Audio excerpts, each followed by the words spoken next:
Imagine, Zora arrive dans un combat qu'il est censé perdre. Il se cache, il attend, il ne fait rien. Et à la fin, c'est lui qui gagne. Comment? Eh bien parce qu'il a déjà gagné avant même que le combat commence. Dans cette vidéo, je vais te montrer pourquoi les pièges magiques de Zora sont l'un des systèmes de combat les plus sous-estimés de tout Black Clover.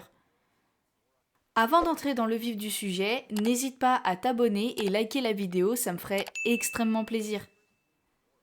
Avant de parler des pièges, il faut qu'on parle de Zora lui-même. Parce que pour comprendre comment il se bat, il faut comprendre pourquoi il se bat comme ça. Zora, c'était le fils de Zara, le premier paysan à avoir intégré les chevaliers mages. Un homme qui croyait sincèrement que les nobles et les roturiers pouvaient coexister. Et tu sais ce qui lui est arrivé? Eh bien, il a tout simplement été tué par ses propres coéquipiers, des chevaliers mages, par jalousie, par mépris de classe. Alors Zora, il a grandi avec ça, la trahison. Il déteste les chevaliers mages, parce qu'il a vu ce que le système peut produire.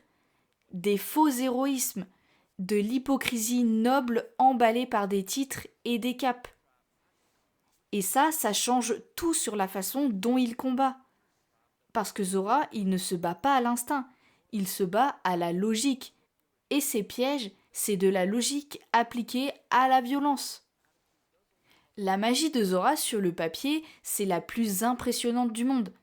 Il n'y a pas de boule de feu géante, il n'y a pas de blizzard, il n'y a pas de tremblement de terre, etc. Ce qu'il fait, c'est créer des cercles magiques, invisibles ou quasiment invisibles. Évidemment, ces pièges, ils s'activent dans des conditions précises. Et c'est là que ça devient très intéressant. Ces pièges fonctionnent sur 3 principes. Le premier principe, c'est que Zora ne réagit pas au combat. Il prépare le combat. Avant même que son adversaire arrive, il a déjà posé ses pièges. Il a déjà décidé de où l'ennemi va marcher, de comment il va attaquer et de comment il va perdre.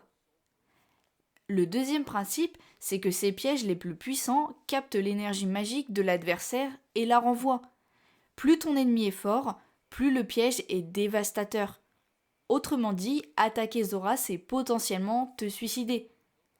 Et le troisième principe, c'est que Zora, il l'observe, il mémorise, il identifie les patterns de son adversaire avant même de frapper. Et là, tu te dis peut-être, ok, mais si ces pièges sont un peu visibles, l'ennemi, il peut juste les esquiver, non? Et bien c'est là justement que Zora est vraiment vicieux.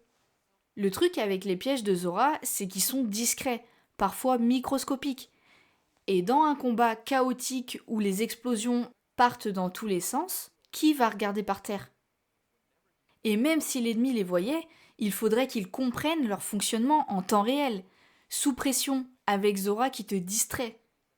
C'est de la magie façon magicien de scène. L'attention de l'ennemi est attirée là où Zora veut, pendant que les vrais dangers est là où Zora a décidé. Mais ce qui rend vraiment tout ça cheaté, c'est pas juste la discrétion, c'est ce que ces pièges font à la magie adverse. Et ça, c'est le moment où Zora, il passe d'intelligent à carrément unfair. Ok, alors là, on va entrer dans le vrai. Le piège signature de Zora, le plus dévastateur, c'est ce que j'appelle le piège de réflexion. Zora, il va dessiner un piège par terre qui absorbe la magie de l'ennemi. L'adversaire, il va attaquer et sa propre énergie magique va être captée et stockée. Puis Zora active le piège et c'est à ce moment-là que cette énergie est renvoyée et très souvent amplifiée. En gros, si tu lances une attaque à 100 de puissance contre Zora, tu reçois potentiellement une attaque à 150 ou 200 de ta propre magie dans la gueule. Et là, tu as plusieurs problèmes en tant qu'adversaire. Le premier problème, c'est que tu ne peux pas te défendre avec ta magie. Ta propre défense magique ne sera plus aussi efficace contre ta propre magie. Le deuxième problème, c'est que plus tu es puissant et plus tu es en danger. Un mage de haut rang qui balance des attaques massives contre Zora est littéralement en train de charger une bombe qui va lui exploser dessus. Et le troisième problème, c'est que tu dois te battre contre toi-même. Psychologiquement, c'est dévastateur. Tu n'es plus en train d'affronter un ennemi, tu es en train d'essayer de ne pas te tuer toi-même.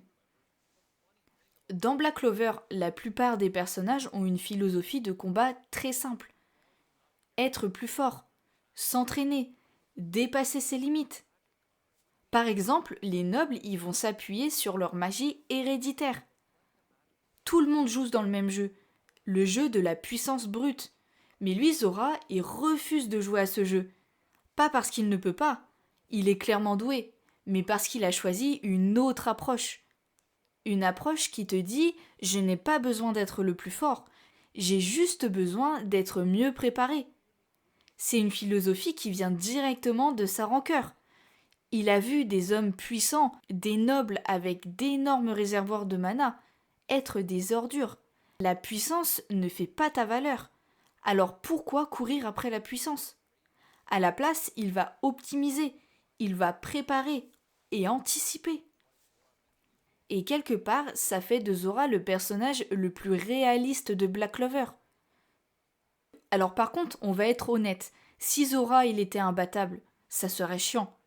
Ce qui rend ce personnage si fascinant, c'est ses limites autant que ses forces. Sa limite numéro 1, c'est la préparation. Les pièges de Zora nécessitent du temps pour être posés. Dans un combat surprise face à un ennemi qui ne laisse aucune fenêtre, il peut être beaucoup moins efficace. Sa stratégie fonctionne quand il observe, quand il prépare et anticipe. Si l'ennemi l'empêche de faire ça, Zora, il doit improviser. Et là, il est nettement moins à l'aise. La deuxième limite, c'est si l'adversaire change de style. Ces pièges sont basés sur l'analyse de son adversaire. Un ennemi chaotique, imprévisible, qui ne répète pas les mêmes mouvements, c'est un énorme problème. Parce que Zora, il ne peut pas anticiper quelque chose qui n'a pas de logique. Et enfin, la troisième limite, c'est les combats en dehors de son terrain. Ces pièges, ils sont au sol. Mais dans un environnement aérien, sous l'eau ou dans un espace totalement contrôlé par l'adversaire, eh bien, il perd une bonne partie de son arsenal. Mais c'est là que le personnage est vraiment bien écrit. Ses limites sont cohérentes avec qui il est. Zora n'est pas un combattant universel. Il est un stratège, et dans les bonnes conditions, il est simplement imbattable. Revenons sur quelque chose que j'ai dit au début. Zora, il prépare ses victoires avant même que le combat commence. Mais voilà le détail que j'ai mis du temps à réaliser. Ces pièges, il ne les pose pas juste pour gagner. Il les pose pour démontrer quelque chose. Tu te souviens de ce que j'ai dit sur son père ? Sur le fait qu'il ait été tué par des chevaliers mages qui pensaient que la puissance brute était tout. Eh bien Zora, lui, il a construit tout son style de combat pour prouver que c'est faux. Chaque fois qu'il utilise ses pièges pour retourner l'attaque d'un mage puissant contre lui-même, il dit quelque chose. Ta puissance ne vaut rien face à l'intelligence. C'est pas juste de la stratégie, c'est un manifeste. Il ne se bat pas pour gagner des combats, il se bat pour prouver un point, pour honorer son père, pour démontrer que le système qui a tué Zara est basé sur un mensonge, le mensonge que les puissants méritent de gagner. Et c'est pour ça que ces pièges sont cheatés, pas parce qu'ils sont mécaniquement overpowered, mais parce qu'ils portent une charge émotionnelle et narrative que peu de personnes dans Black Clover ont. Quand Zora retourne l'attaque d'un noble contre lui-même, c'est son père qui gagne 20 ans après. C'est ça Zora. Maintenant que tu connais le système des pièges de Zora de A à Z, dis-moi en commentaire ton avis sur lui parce que ça m'intéresse énormément. Et dis-moi également sur quel personnage tu veux que je fasse une analyse la prochaine fois.